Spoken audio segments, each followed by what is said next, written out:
Alasan terbesar kenapa Marc Marquez harus bertahan di tim Ducati. Marc Marquez disarankan untuk tetap bertahan di Ducati. Seperti diketahui, The Baby Alien julukan Marc Marquez, kencang dikaitkan dengan tim lain untuk MotoGP 2025. Hal tersebut wajar karena kontrak Marc Marquez di Gresini Ducati sendiri hanya 1 musim. Dengan kata lain, rider asal Spanyol itu sangat mungkin untuk berpindah tim musim depan jika ada tawaran yang cocok. Namun, beberapa faktor membuat Marc Marquez lebih baik bertahan di tim Ducati. Salah satunya performa Desmosedici yang luar biasa konsisten dalam beberapa musim terakhir.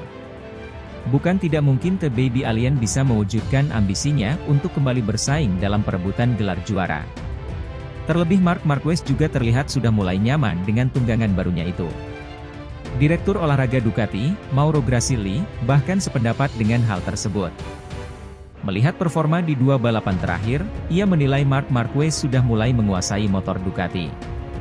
Saya pikir Marc bisa bertarung untuk kejuaraan dunia, ujar Grasili dikutip dari Motosan.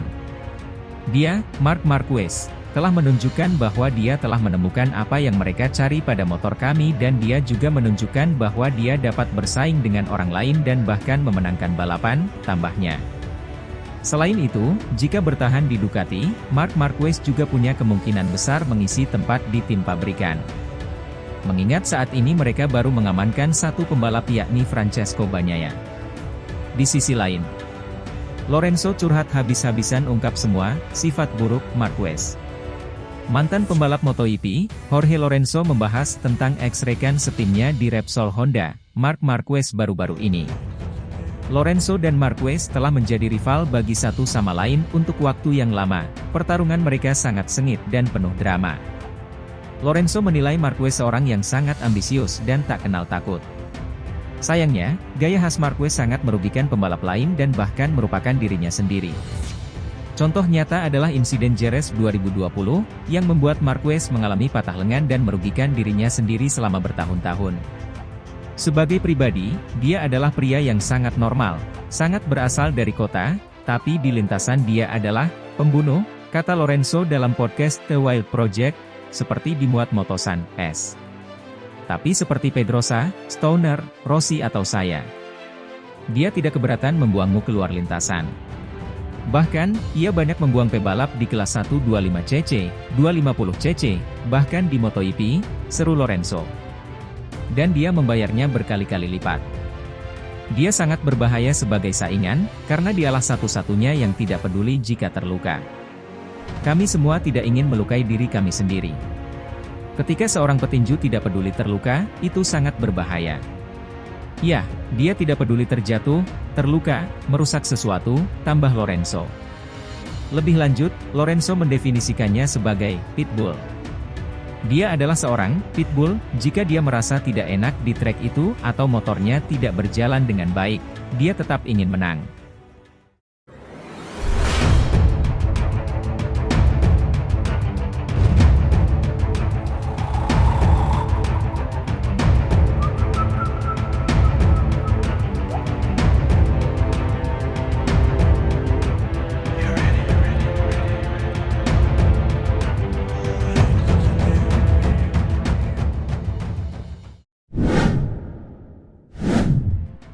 Ex-pembalap MotoGP, Valentino Rossi ikut mengomentari duel sengit Marc Marquez versus Francesco Bagnaia di sesi balapan MotoGP Spanyol 2024. Valentino Rossi diketahui turut menyaksikan bagaimana sesi balapan MotoGP Spanyol 2024 berjalan.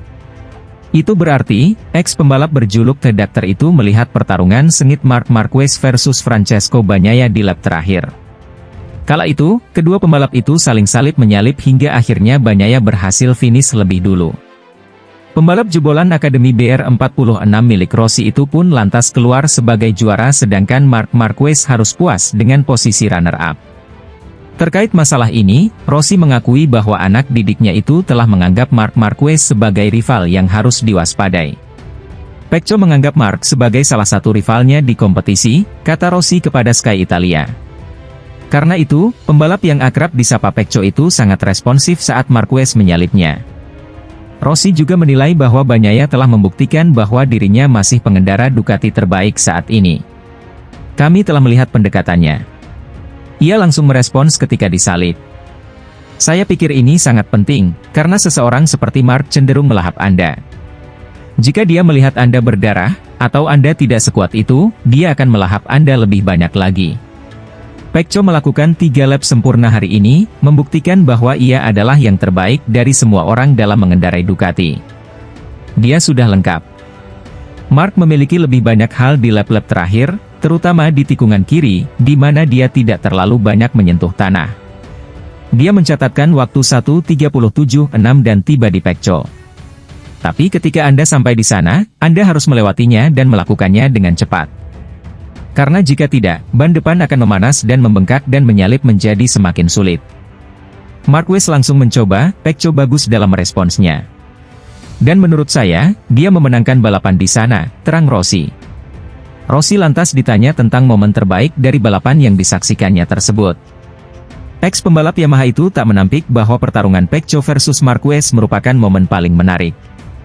Terlepas dari komentar Valentino Rossi, Francesco Bagnaia saat ini berada di posisi kedua klasemen MotoGP 2024. Sementara itu, Marc Marquez berada di posisi 6 dengan 60 poin. Di sisi lain, tes MotoGP Jerez, Quartararo rasakan perubahan masif pada Yamaha M1.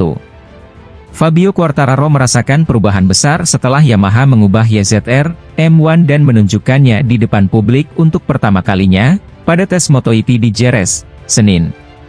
Dalam upayanya untuk menahan penurunan performa yang stabil selama beberapa tahun terakhir, Yamaha bekerja di belakang layar untuk mengembangkan M1 versi baru, yang akhirnya siap untuk menjalani tes pertama setelah Grand Prix Spanyol hari Minggu. Baik Quartararo dan rekrutan baru Alex Rins harus menguji coba M1 baru di tes Jerez, masing-masing finish di urutan ke-18 dan ke-14 setelah menyelesaikan 157 lap. Meskipun juara MotoGP 2021 itu menahan diri untuk tidak berkomentar lebih jauh hingga Yamaha memiliki kesempatan untuk menganalisis data dengan baik, ia mengakui bahwa perubahan yang dilakukan pabrikan Jepang itu memiliki dampak besar pada performa M1 di lintasan. Saya memiliki sedikit lebih banyak umpan balik dari depan, itu adalah sesuatu yang saya lewatkan. Tapi, itu tidak besar. Ini sedikit lebih baik tapi kami kehilangan banyak hal. Yamaha telah merombak total M1 setelah berhasil membujuk Quartararo untuk menandatangani kontrak baru berdurasi 2 tahun, dengan perubahan pada motor yang mencakup berbagai bidang termasuk sasis, aerodinamika, dan elektronik. Hanya mesin yang belum diubah sejauh ini, dengan Yamaha memilih untuk melanjutkan unit uji coba, yang dibuat dengan spesifikasi yang sama dengan motor balap.